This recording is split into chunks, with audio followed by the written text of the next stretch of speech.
आज हम आपको एक ऐसी क्राइम स्टोरी सुनाने वाले हैं जिसे सुनने के बाद आपका रिश्तों पर से भरोसा ही उठ जाएगा। क्या आप कभी सोच सकते हैं कि एक घर की बेटी अपने ही घर के सदस्यों की हत्या कर दे? नहीं ना। लेकिन आज जो कहानी हम आपको सुनाने वाले हैं वो काल्पनिक नहीं है बल्कि एक सच्ची घटना है। आज हम आपको रेलू रामपुनिया मर्डर केस के बारे में बताएंगे, जहां पर घर की ही एक बेटी ने अपने परिवार के सभी सदस्यों की हत्या कर दी। उसने ये हत्या क्यों की और बाद में उसका क्या हुआ, ये जानने के लिए आपको ये वीडियो अंत तक देखना होगा। बात है 23 अगस्त 2001 की। वो काली रात थी जब रिश्तों की पीठ पर खंजर घोंपे गए। एक ऐसी रात जहां इंसानियत मर चुकी थी और हैवानियत जाग चुकी थी। घटना हुई थी हरियाणा के दिग्गज नेता रेलू रामपुनिया और उसके परिवार वालों के साथ, जहां एक ही रात में परिवार के सारे सदस्यों को मौत के घाट उतार दिया गया। और इस घटना को अंजाम दिया उनकी बड़ी बेटी सोनिया ने और उनके दामाद संजीव ने। ये एक ऐसी घटना थी जिसमें समंदर से गहरी वेदना और आसमान जितना दर्द था। एक ही दिन में परिवार की 3 पीढ़ियां खत्म हो जाए, जरा सोचिए कितनी दिल को पीड़ा पहुंचाने वाली ये घटना थी। ये हरियाणा का सबसे खौफनाक हत्याकांड था। रेलू रामपुनिया हिंसार के प्रभुवाला गांव के रहने वाले थे। उन्होंने ट्रक क्लीनर के तौर पर अपने व्यापार की शुरुआत की थी और कड़ी मेहनत करके फरीदाबाद के काले तेल के व्यापारी बन गए। उसके बाद वो 1989 में अपने गांव प्रभुवाला में आकर रहने लगे और 1990 में गांव के सरपंच बन गए। अपने इलाके की सियासत में उनका रुतबा देखने लायक था और इसी लोकप्रियता के चलते वो जल्द ही विधायक बन गए। उनके हिसार शहर के पास एक आलीशान कोठी थी जिसे देखने के लिए लोग वहां आते थे। कोठी की भव्यता इतनी थी कि सड़क से होकर कोठी की पहली मंजिल तक एक फ्लाईओवर बना हुआ था। रेलू रामपुनिया ने बेशुमार दौलत इकट्ठी कर रखी थी। इसका अंदाजा आप उनके 25 एकड़ में फैले हुए फार्म हाउस से लगा सकते हैं। उनका परिवार भी काफी बड़ा था। उन्होंने 2 शादियां की थी। पहली पत्नी का नाम ओमी देवी था और दूसरी पत्नी का नाम कृष्णा देवी।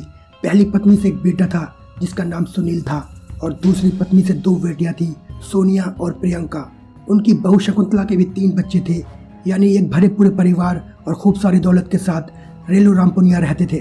उनकी बड़ी बेटी सोनिया ताई कमांडो में प्रैक्टिस करती थी, जहां उसकी मुलाकात संजीव कुमार से हुई। ये मुलाकात प्रेम में बदल गई।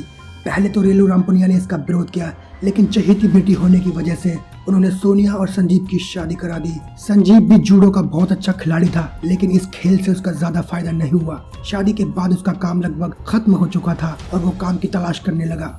जब पैसों का कोई जुगाड़ नहीं हुआ तो सोनिया ने अपने पिता से बात की और फार्म हाउस की जमीन बेचने को कहा, जिससे संजीव कोई व्यापार कर सके। जब ये बात सोनिया के सौतेले भाई सुनील को पता चली तो सोनिया और सुनील का बहुत झगड़ा हुआ।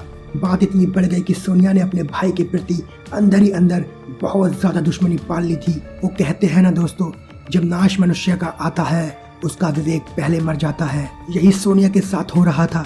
सोनिया ने अपने भाई के प्रति इतनी ज्यादा दुश्मनी पाल ली थी जो आगे चलकर बहुत ही भयंकर रूप लेने वाली थी। सोनिया को जायदाद पाने का सिर्फ एक ही रास्ता दिखा और वो रास्ता था कि सोनिया पूरे परिवार को मौत के घाट उतार दे। जब सोनिया ने अपना प्लान संजीव को बताया, पहले तो संजीव डर गया, लेकिन सोनिया के जोर देने पर वो सोनिया का साथ देने के लिए मान गया। घटना को अंजाम देने के लिए 23 अगस्त का दिन चुना गया, जब सोनिया की बहन प्रियंका उर्फ पम्मी का बर्थडे था। सोनिया ने अपने पिता को बताए बिना पम्मी की बर्थडे पार्टी अरेंज की, वो भी अपने फार्म हाउस पर, जहां पूरे परिवार को इनवाइट किया गया था। रात को खूब जश्न मनाया गया, आतिशबाजी हुई।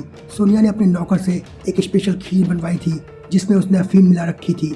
खीर खाने के बाद सब सोने चले गए और थोड़ी देर में सब बेहोश हो गए। सोनिया इस मौके को गंवाना नहीं चाहती थी और उसने अपने पति संजीव से कहा कि वो उसकी रिवॉल्वर लेकर आए। संजीव ने सोनिया को बताया कि रिवॉल्वर में सिर्फ 6 गोलियां हैं और घर में 8 सदस्य हैं, इसलिए वो गैराज गई और अपने साथ एक भारी लोहे की रॉड लेकर आई। फिर शुरू हुआ खूनी खेल का सिलसिला। सबसे पहले दोनों रेलू रामपुनिया के कमरे में गए जो बेहोशी में थे और सोनिया ने अपने पति से अपने पिता के सर पर वार करने के लिए कहा। जैसे ही रेलू रामपुनिया के सर पर संजीव ने रॉड से वार किया, वो वहीं ढेर हो गए।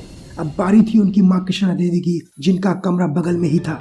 उसके बाद दोनों कृष्णा देवी के कमरे में गए और उनके सर पर जब संजीव ने रॉड मारी तो वो रॉड फिसलकर सो रही शिवानी को भी लग गई और 2 साल की बच्ची उठकर रोने लगी।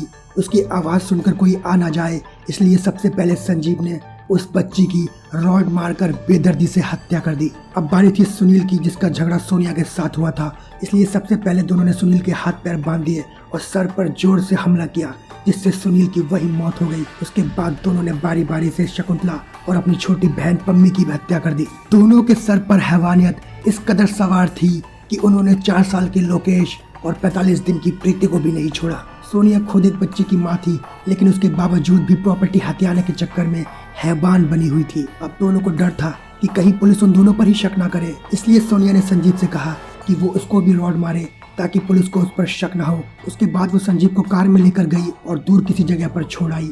फिर वो वापस फार्म हाउस लौट कर आई और वहाँ पर आतिशबाजियां करने लगी ताकि किसी को उस पर शक न हो। सोनिया वापस लौटकर फार्म हाउस आई और वहाँ पर आतिशबाजी की ताकि लोगों को ये लगे कि पार्टी अभी भी चल रही है। बाद में सोनिया ने जहर भी खा लिया ताकि वो पुलिस को भड़का सके। सुबह पुलिस जब वारदात की जगह पहुंचती है तो देखती है सोनिया की सांसें चल रही होती हैं और सबसे पहले उसे हॉस्पिटल में एडमिट कराती है।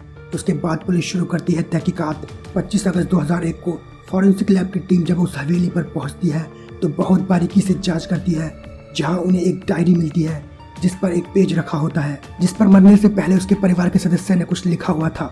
उस पेज को पढ़ने के बाद पुलिस का सारा शक सोनिया पर चला जाता है। इसलिए जब पुलिस सोनिया से सख्ती से पूछताछ करती है तो वो सारी सच्चाई उगल देती है और 26 अगस्त को सोनिया को गिरफ्तार कर लिया जाता है। 3 साल तक हिसार सेक्शन कोर्ट में केस चलने के बाद 31 मई 2004 को सोनिया और संजीव को फांसी की सजा हुई। उसके बाद मामला पंजाब हरियाणा हाई कोर्ट में पहुंचा, जहां 12 अप्रैल 2005 को इस सजा को उम्र कैद में बदल दिया गया। फिर हरियाणा की पुलिस ने सुप्रीम कोर्ट में एक केस दायर किया और 2007 में सुप्रीम कोर्ट ने सेशन कोर्ट के फैसले को मंजूरी दी और फांसी की सजा को बरकरार रखा। संजीव और सोनिया दोनों अपराधियों की तरफ से रिव्यू पिटीशन भी डाली गई, लेकिन वो भी रिजेक्ट हो गई। मामला फिर से सेशन कोर्ट पहुंचा, जहां फांसी की तारीख 26 नवंबर 2007 तय की गई, लेकिन दोनों अपराधियों ने राष्ट्रपति क्षमा याचना की अपील की। अगले कई वर्षों तक ये अपील राष्ट्रपति के ऑफिस में ऐसे ही पड़ी रही। उसके बाद 2013 में राष्ट्रपति प्रणब मुखर्जी की तरफ से क्षमा याचना को खारिज किया गया। 21 जनवरी 2014 को सुप्रीम कोर्ट की तरफ से एक ऐतिहासिक फैसला सुनाया गया, जिसके मुताबिक पूरे देश में जितने केसों में फांसी की सजा हुई है उन्हें आजीवन कारावास में बदला जाए। पूरे देश में ऐसे कुल 15 मामले थे जिन्हें कोर्ट की तरफ से चुना गया था। उनमें से एक मामला था संजीव और सोनिया का, यानी दोनों की सजा को आजीवन कारावास में बदल दिया गया। लेकिन ये कहानी यहीं पर खत्म नहीं होती। वर्ष 2018 में संजीव ने फर्जी दस्तावेजों का सहारा लिया और पेरोल हासिल कर ली। संजीव 15 दिन की पेरोल पर जेल से बाहर निकला और वहां से फरार हो गया। पुलिस ने उसकी खूब तलाश की और फरवरी 2021 में उसे गिरफ्तार कर लिया गया। वहीं दूसरी तरफ जेल में सोनिया ने फांसी लगाकर आत्महत्या करने की कोशिश की, लेकिन उसे बचा लिया गया। बाद में उसे 6 महीने के लिए एक स्पेशल प्रकार की सेल में रखा गया, जहां उसके ऊपर निगरानी रखी जाती थी ताकि वो दोबारा सुसाइड अटेम्प्ट ना कर सके। कहते हैं कि पापियों का हाल अंत में कुछ ऐसा ही होता है। मौत मांगने पर मौत भी नहीं मिलती। कुछ ऐसा ही हाल था रेलू रामपुनिया की इस बेटी का। इस तरह की वारदात को एक बेटी नहीं, एक क्रिमिनल ही अंजाम दे सकता है, जिसके लिए रिश्ते के कोई मायने नहीं रखते। वारदात के वक्त सोनिया को इस बात का भी ख्याल नहीं आया कि उसके बेटे का क्या होगा, जो मात्र 1.5 साल की उम्र का था। दोस्तों, इस तरह की कहानियों को दिखाने का हमारा मतलब सिर्फ यही है कि आप इनसे सीख लें और किसी भी तरह का क्राइम और क्राइम में साथ देने से बचें। तो दोस्तों, कैसी लगी आपको ये वीडियो कमेंट करके जरूर बताएं। अच्छी लगी हो तो इस चैनल को सब्सक्राइब जरूर कर लें। फिर मिलते हैं नई कहानी में, तब तक के लिए जय हिंद।